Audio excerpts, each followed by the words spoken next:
welcome to How We Got Here. I'm Rachel DePompa. Okay, history nerds and buffs, this one is for you. Even if you aren't, I think you're really going to like this.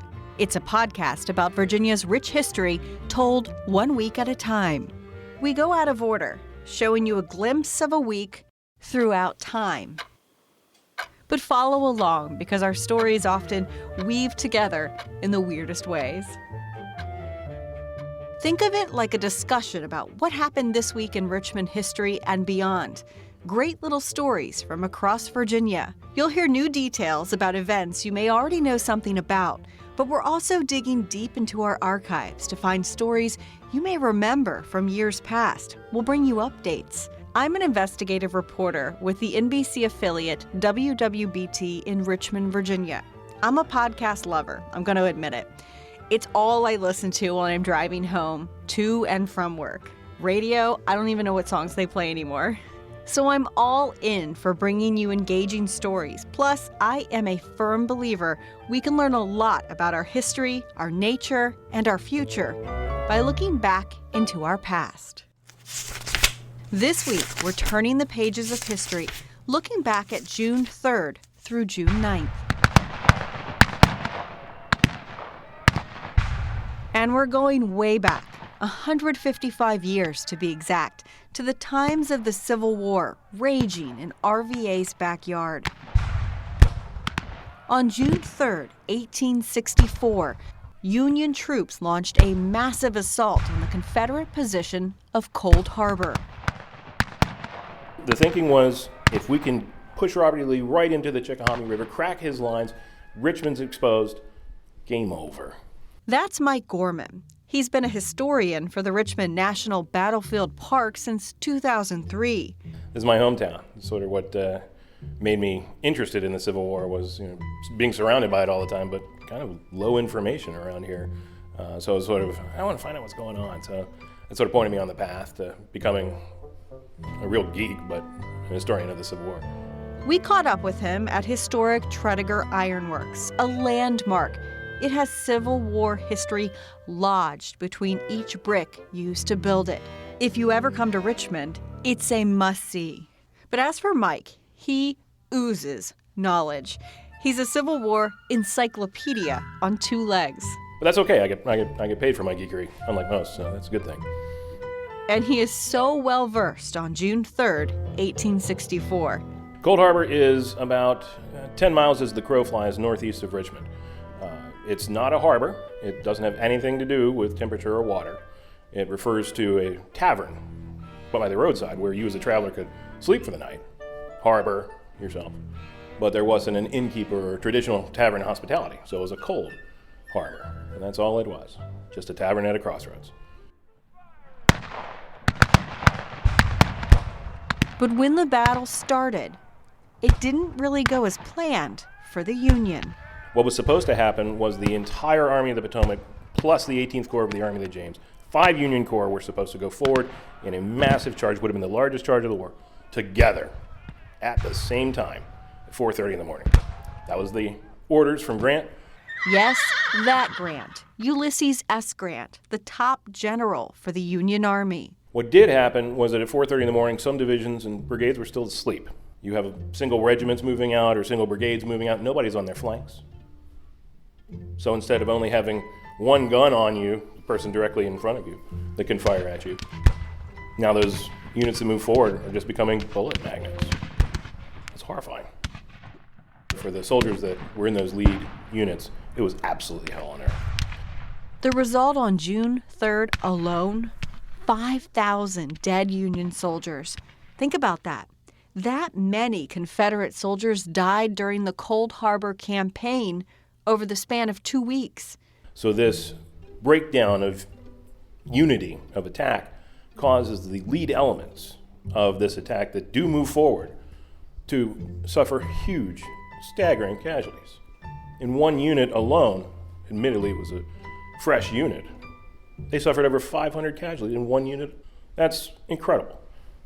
Even though the Confederates were entrenched and well defended, they were in a pretty vulnerable spot. You've got the Confederates backed up to the Chickahominy River, which any Richmonder knows is a mile-wide swamp, It's not a river. Even calling it a river is an insult to rivers. Really think about that. It's huge. It's a massive military obstacle. If Lee's army breaks anywhere along that line, it's over. Grant stretched the Confederates 7 miles, like a rubber band being pulled ever tighter. So that line is ever thinner. So if there's any coordinated assault that can hit that line, it's going to break. I don't care if you've got Navy SEALs in these trenches. You're still a very thin line. And that's the idea. And it was an incredible failure. Of the 5 Union Corps that were ordered to attack, being generous here, only about 2.5 did anything resembling an attack. That is a spectacular breakdown. So what happened here? How did it go so wrong for the Union? These are good and capable seasoned commanders that are given an order that is unambiguous. Attack at 4:30 in the morning and reconnoiter your lines. You can imagine these things that should take place, but they don't seem to have. And I can't really account for that, except to say that this army has been fighting and moving and suffering every day for a month. By the time they arrived at Cold Harbor, they'd already lost over 50,000 men. 50,000 men. Let that sink in. It's stunning. If that happened today in a month in the U.S. Army, and we lost 50,000 men in that month, we would correctly say this army is broken and we need to pull back, we need to stop. But instead, the push was on. So Grant gives the order. None of the commanders seem to have reconnoitered their lines, and none of them really seem to make much of an effort to make the kind of attack that would succeed. Thousands of men dead and dying in the fields northeast of Richmond. A ceasefire is agreed to on June 7th. The need for the ceasefire is to bury the dead. You can, using your imagination, it doesn't have to be too fine a point here, but it's the summer, they're very close to each other, and there are a lot of dead men out in the field. This is horrifying. The battle proved to be Lee's last major field victory in the entire Civil War. It certainly was the last of the army versus army, large Civil War battles. Cold Harbor is really, really it. You're not going to see it again. After the disaster, General Grant changed his strategy. His next target, Petersburg. And so those initial assaults at Petersburg, while they do take some of the outer forts of Petersburg, are not the crash through, take Petersburg and make Richmond untenable kind of victories that Grant was expecting. And so that gave Lee time to get down to Petersburg, garrison the city, and here we go. A siege takes hold for 9 months, but that's a story for next week in episode 2.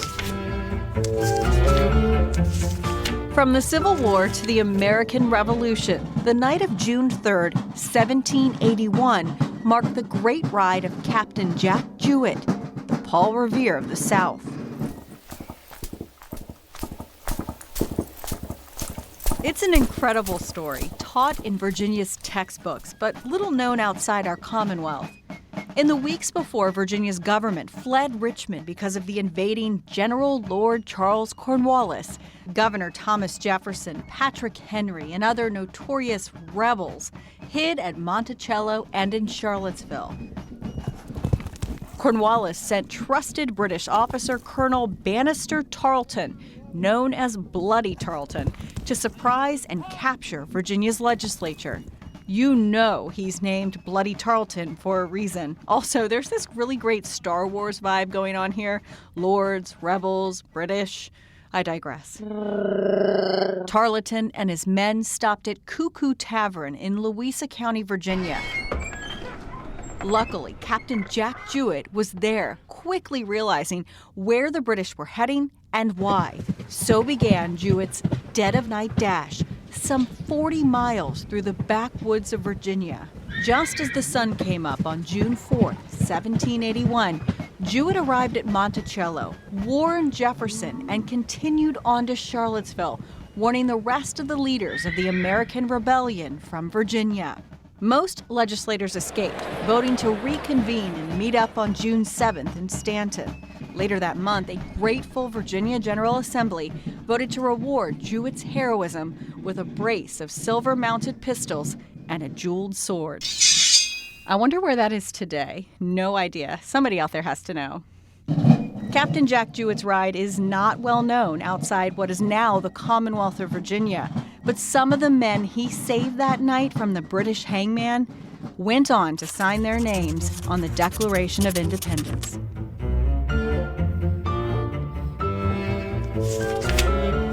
One of the men who got away that day was Patrick Henry.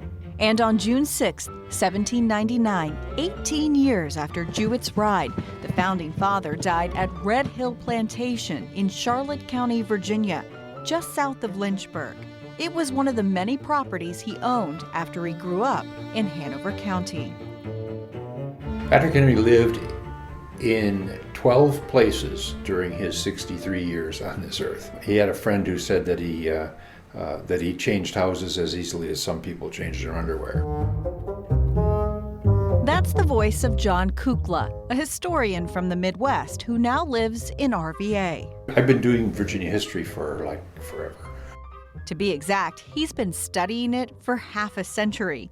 He worked at the Library of Virginia for nearly 20 years in the 1970s and 80s. He's an expert on Patrick Henry. Kukla worked at the Red Hill Plantation for 7 years, and he even wrote a biography that was published in 2017 called Patrick Henry, Champion of Liberty. Back to Henry's final days. He contracted malaria earlier in life, but that wasn't what killed him. Henry was at Red Hill, and he'd been ill. His physician came down from Lynchburg and diagnosed him as having essentially an intestinal blockage.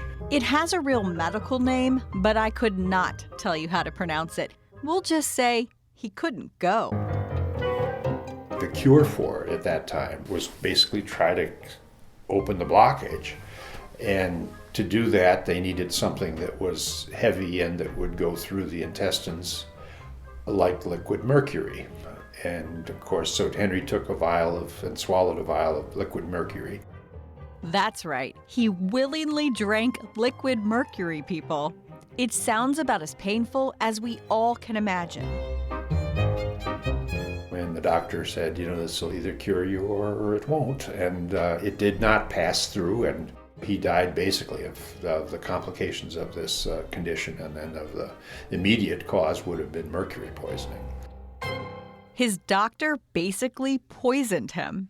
But just remember, it was 1799. I had one nurse visiting when I was at Red Hill who told me that was still an accepted technique, except nowadays you could put it in plastic. Okay. No thanks. Meanwhile, Henry is best known for his fiery rhetoric inside a Richmond church that still stands today, St. John's Church on East Broad Street. Peace, peace, but there is no peace. The war that was recorded inside St. John's Church at one of their weekly reenactments. The next gale that blows from the north shall bring to our ears the clash of resounding arms. They do this all summer long. You should really check this out. All right, back to our story. Henry was elected as a delegate for Hanover County at the Second Virginia Convention, which met at the church in the spring of 1775. He presented resolutions to raise a militia and defend Virginia from the British. But his opponents urged caution and patience until the Crown replied to their latest petition for reconciliation. Henry rather famously said their petitions have been spurned. As the speech is reconstructed, one of the things that he says is the next gale from the north will bring the clash of resounding arms. And of course, 4 or 5 weeks later, blood is shed at Lexington and Concord. Give me liberty! Oh, give me death! So if we didn't learn a thing about liberty from Patrick Henry when he died June 6, 1799, he did teach us a thing or two about death. Liquid mercury will kill you. Moving now to the 20th century, June 6th is the date that the country remembers, not just Virginia, but the small town of Bedford knows that day all too well. June 6th, 1944, D-Day.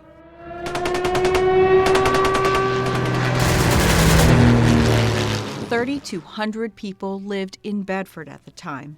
19 of them died June 6th, some before they reached French soil. Bedford suffered the most men killed per capita that fateful day. Those men now remembered as the Bedford Boys. You didn't know where any bullet was coming from, where any shell was coming from, what direction, aimed at who, or nothing. You only knew that you could be the subject that it was seeking 24 hours a day, 7 days a week. That's Mills Hobbs, a Roanoke man who passed away in 2014. At the time of that interview, he was one of the few surviving members of Company A, 115th Infantry of the 29th Division. The Bedford Boys were Company A, 116th Infantry of the 29th. Their sacrifice is one of the reasons why the National D-Day Memorial stands in Bedford today. I was there for its debut. It was my first job as a journalist. I was working in a small market in Harrisonburg, Virginia, and it was one of the most emotional moments of my career. Think about it, meeting face to face with heroes who survived D-Day. Most of us will never know what that's like. And if that wasn't enough, another pivotal moment was when the French ambassador at the time stood up and thanked Americans for fighting with them. France does not forget, and I want to express my country's profound gratitude to all the veterans that risked their lives in that great battle. The memorial we are inaugurating today is a well-deserved tribute to the young men and women who fought in Normandy. Thanks to them, the ideals upon which our two nations have been founded remain the solid basis of our societies. It's a beautiful tribute and well worth a trip. We were just like brothers. We would stand up for one another no matter what.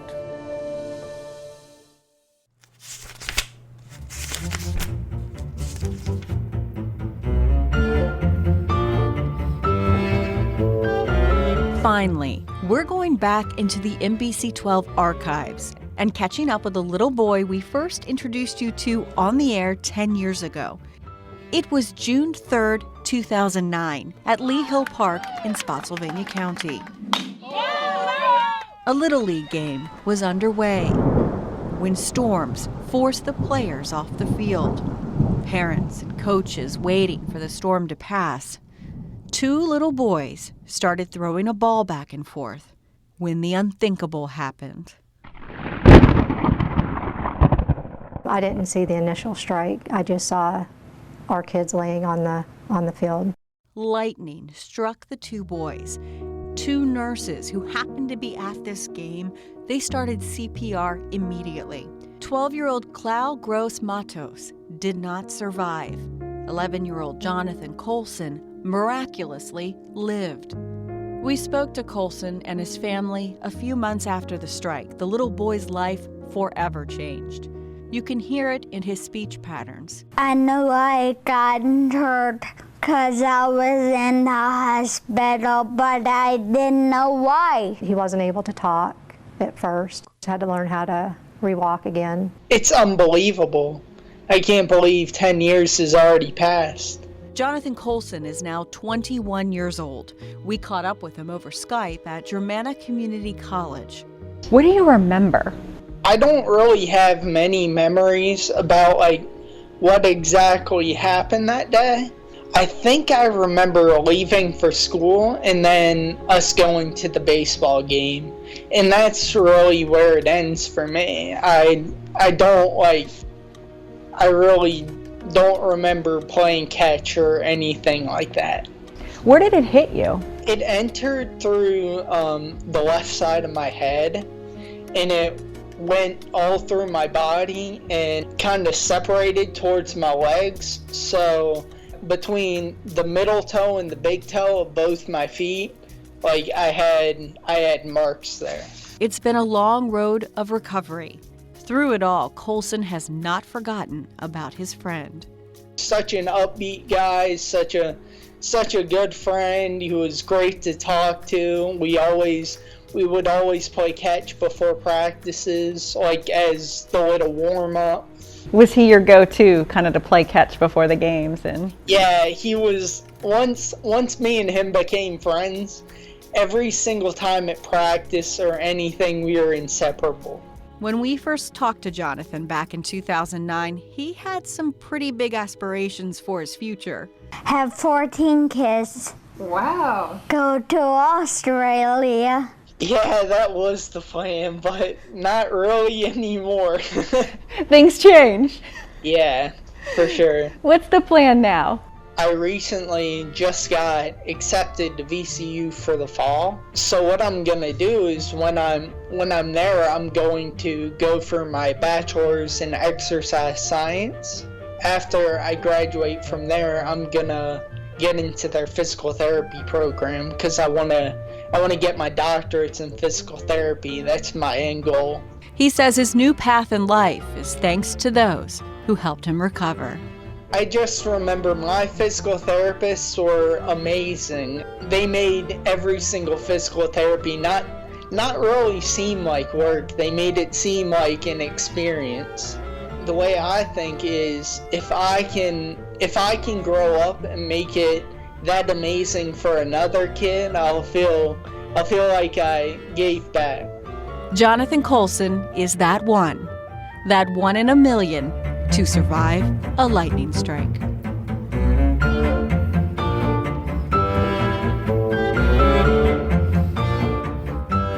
Thank you for listening to NBC 12's very first episode of How We Got Here. This podcast is sponsored by the Virginia Museum of History and Culture. Journey through Virginia's rich history and discover hidden treasures. You can learn more at virginiahistory.org. I want to give a special shout out to NBC 12's digital director, Kate Albright. She came up with this idea and let me run with it. And a huge thank you to executive producer Colton Weekly, who literally trekked around Virginia to research these stories. For their time, we want to thank Jonathan Colson, Mike Gorman, and John Kukla, as well as St. John's Church, for letting us use sound from its reenactment. And you know that awesome logo? That was made by Tina Rodriguez. We love it. If you like learning about our home and surrounding area, please support local journalism. You can find stories like this from a little more recent history at NBC12.com. Next week on Episode 2. It's not a good day, June 15th, for the Confederates. The Siege of Petersburg, a landmark decision for love. We've got bats versus rifle. Not good odds. And a terrifying day on a baseball field. That's next week in Episode 2. And please don't forget to rate and review this podcast so others will find it.